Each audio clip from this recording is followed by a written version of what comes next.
Mark Loretto yesterday as their bench coach. The Cubs also add, if I'm saying the last name right, Bob Tewksbury, um, as a mental coordinator. I think is what I called it, like a mental skills coordinator.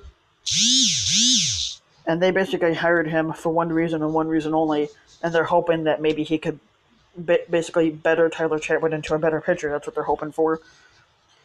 Because ever since the Cubs gave that 3-year deal to Tyler Chatwood, he's struggled.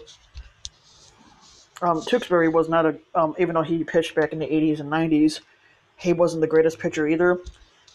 But of course, he was able to get 110 wins in a 13-year career, and he did pitch briefly for the Cubs in 2 seasons, which I think was also back in the 80s.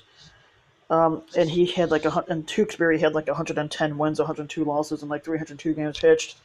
And he struck out 812 batters, so he wasn't an overly dominant pitcher, but he can get guys out when he needed to. And I think they said he pitched from 86 to 98, I think was how long he lasted for. And I'm not sure how many positions are on an actual roster for every sport for when it comes to staff and everything. But they said that those two would fill out the last spots.